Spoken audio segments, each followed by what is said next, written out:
Hi everyone, my name is Jonathan Jacques-Billetet. I'm the creative director and the art director on Hell Is Us. I hope you enjoyed the trailer that you've seen recently. Today we're back in the spotlight. We're going to show you a bit of gameplay, a bit more than what you've seen in the trailer, and I hope that you will enjoy this part greatly. All right, so let's start with the basics. So Hell Is Us is set to be released in 2025.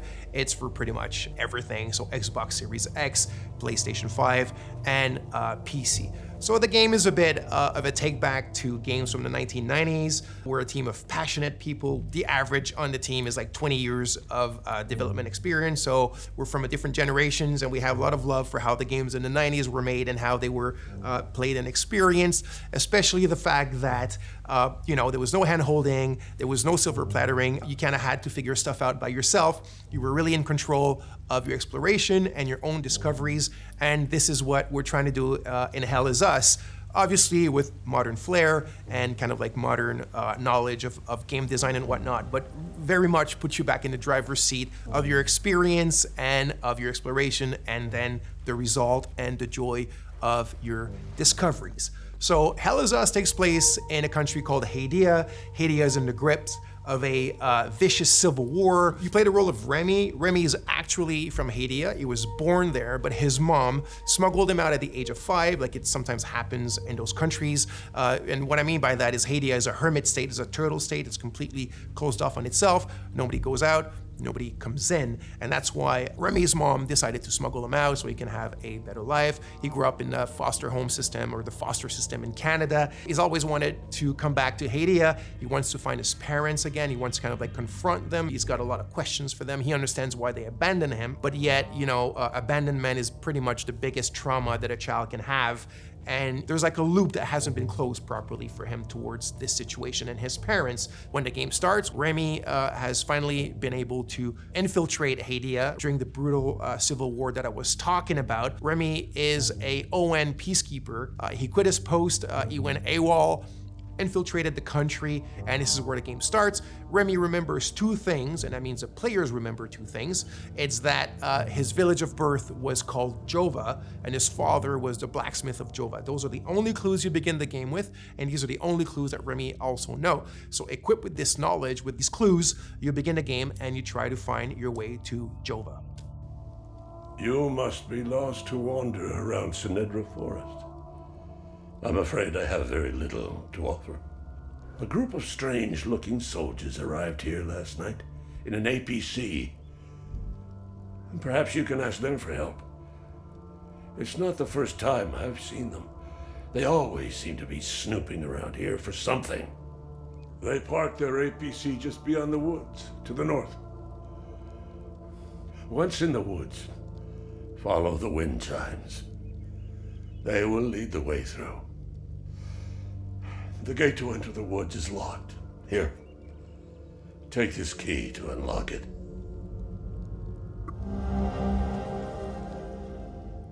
Okay, so let's talk about this design philosophy that I've mentioned earlier, which is, I said the word silver plattering, is something that I had been thinking about for quite a few years, and the team as well, which is, if you look at modern day or contemporary adventure games and RPGs, pretty much everything is given to you on a silver platter. What I mean by that is when you explore, everything appears in front of you. You have your compass on top of you that's like a sixth sense, like a magical sense that detects, all the caves and all the cool stuff around you and the towers and this and whatnot. It just appears magically. And you have your map, and you have your mini map, and you have your quest markers, and you have your objective markers, and you can drop your own markers, and you have your quest journals, and it just never ends.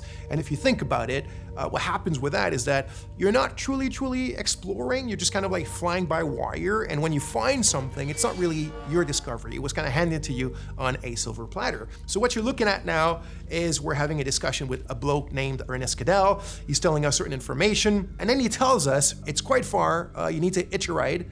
You might find people that are willing to give you a ride. It's up to the north of my house, so you're gonna have to use your compass, but your real compass, right, with the coordinates on it, north, south, east, west, blah, blah, blah, and follow that. And he tells you that in the Lost Woods, in order to find your way out, just follow the wind chimes. He says, I've attached them there for my kids when they were young because they kept on getting lost in those bloody woods. And then he tells you, follow the sound of the wind chimes and you'll find your way on the other side of the woods. That's how we do it. It's very organic. It's very realistic. You know, someone in real life could have told you the exact same thing. So the environments, the visuals of the game are not just there to illustrate, they're there to communicate. So you need to play the game, you need to open your eyes, you need to open your ears to what NPCs tell you, and you'll find your way and you'll discover things, and you will truly own your discoveries and the great joy that comes with that.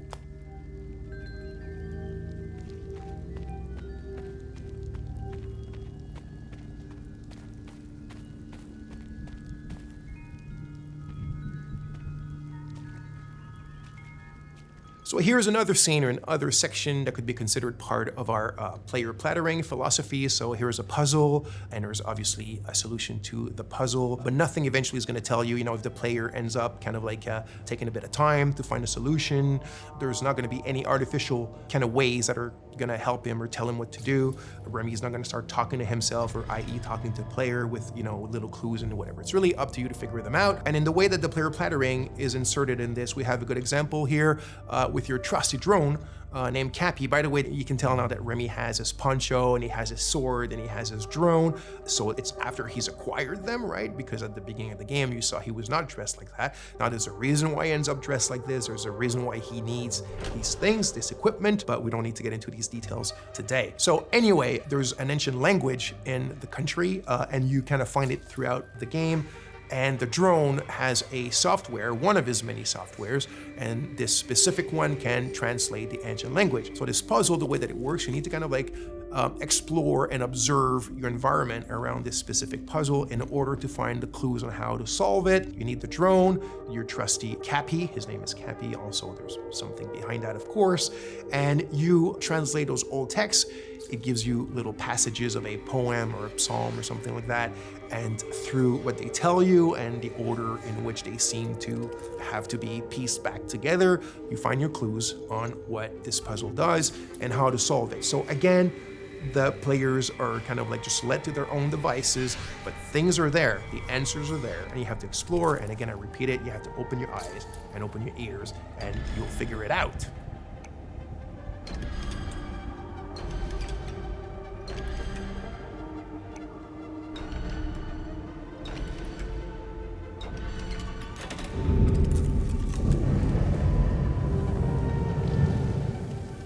So by now, you've seen a lot of what I guess is like exploration and looking around and talking to people and doing puzzles and all that kind of sweet stuff.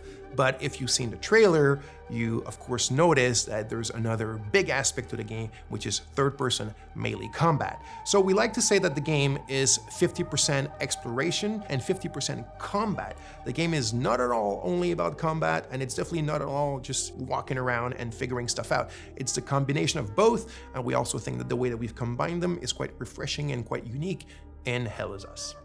So, like I said, combat is an integral part of the game. I do want to emphasize now that we're not a Souls-like game. The game is a lot more mid-core. It's have fun, get in it, and hack and slash. It doesn't mean it's easy. It's not overly hard. There's a learning curve. There's subtleties. There's little things that we've invented just for the flair and the flavor of Hell Is Us. It's very crunchy. I think the friction is pretty good, and I hope you'll enjoy it. So there's a wide variety of enemies in the game. So we have kind of like the more common enemy type, which we call the Hollow Walker. So it's these kind of humanoid, bipedal, white enemies that you can see here with the holes in their faces and their chests and whatnot. So obviously there's a reason why they're called Hollow Walkers, and there's different types of them and different kind of tiers of strength and powers. But when you're facing pretty much the biggest threats in the game, it's what we call like a dual entity. So it's like a Hollow Walker has a haze inside of it. So it's when the haze is present. I'm not gonna get into the details right away of what the haze represents. It's all part of the lore and what you will figure out in the game.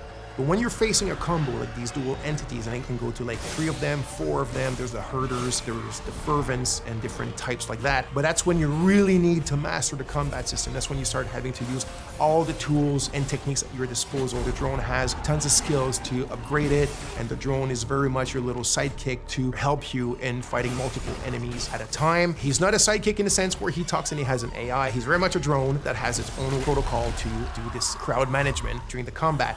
So So you have your different weapons, you have your limbic skills, attack to weapons, which is basically you consider as your magic, even though in the game it's not considered magic, there's kind of like a scientific base to them. But that's when you really need to master all the little subtleties of the combat system, use all the tools in your arsenal and at your disposition, and get in the melee with these kind of dual or triple or quadruple entities and being able to manage them and be victorious. So like I mentioned, here specifically, you can see a combat against a limbic entity that has multiple hazes attached to the Hollow Walker. That's when it gets really complex, it gets very overwhelming because you're alone, but you got your trusty little Cappy. So you need to use its skill. So for example, Cappy has a skill where you can distract an entity, either a haze or a Hollow Walker. You can use the forward charge, which is one of my favorite. You also have the Typhoon. You have the super dash skill, which is another one of my favorites. So you can start dashing sideways, forward, backwards, really, really fast. It gives you like this Japanese action game style. And then you also have your limbic skill. So you need to find the glyphs in the game and you need to attach them to your weapons. And this is when you start getting powers that come from these weapons that allow you to take care of these enemies in much more powerful and kind of like impressive ways. That's when the VFX and the sound effects all come together and give you this combat bang that we all like and love. Okay, so now let's take a little pause from the combat and let's go back to the investigation and the exploration. So, like I said, there's no silver plattering. There's none of these kind of like fly-by-wire. It's up to you to figure out what your kicker is. What I mean by kicker is what you're supposed to achieve at this specific moment, what you're actually looking for, where to look for it, and how to look for it, right? Remy and the players are at a ratio of information which is 1-1. It's in Akasa Marshes. It's quite a ways from here. So one of the tools that we're providing you to still kind of help you a bit and manage this 1-1 kind of like knowledge ratio is your data pad. Think of it as a bit your investigation wall if you want, but in a digital 90s format. So your clues, your leads, the important people that are related to your investigation, trying to find your parents and a lot more eventually, are all stored here. They're linked together by the relationships, and now it's up to you to go and investigate about them.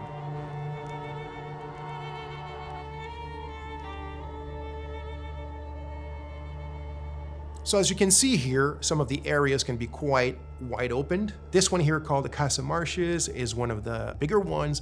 And as I spoke quite a bit already, the game doesn't hold your hand or doesn't really tell you where to go. So out of your main leads or clues or ideas that you have in your head of what you're supposed to do or where you're supposed to go at any given moment, you will also be attracted by a lot of points of interest or just little things in the environment that pique your curiosity. And as you walk towards them or explore, that's when you'll start also making a ton of like peripheral or side discoveries on your own, things that you cannot solve right away, or things that you might think that there is a thing to be done with it when there's none, and it's all part of the fun stuff and the kind of like experience that we're providing in the game. So as you can see here, there's a tree with people that have been hung. Like I said, this takes place during a very vicious civil war between two different ethnicities in the countries that are still basically the exact same people. And you found this tree. It's actually not part of the Golden Path or not part of something tremendously important in the game, but there's still something around it. There's still something to be found, and it's probably linked to more stuff that you can do in relation to it. But that you had to do your own exploration to find it, and even more of your own exploration and investigation to figure out what it's linked to and what you can do from it if you want.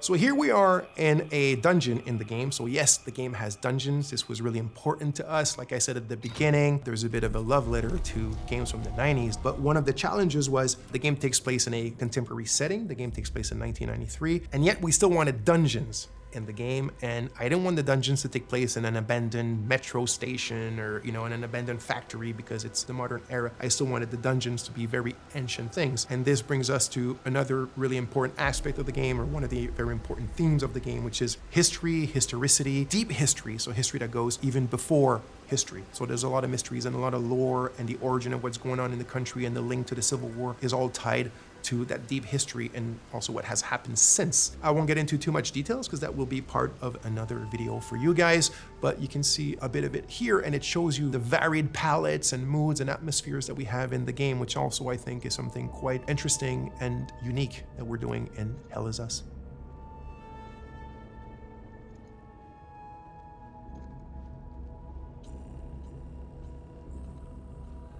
Thanks a lot. Thanks for being with us. I hope you enjoyed it. I'm extremely grateful to have you guys following us, the team as well. So just to repeat, the game Hell Is Us will be released in 2025 as Xbox Series, PlayStation 5, and PC. And there's a lot more coming soon about the game. This is just the beginning. We'll explain other aspects of it and get into sometimes a bit of the minutia. So stay tuned and speak to you soon. Thank you.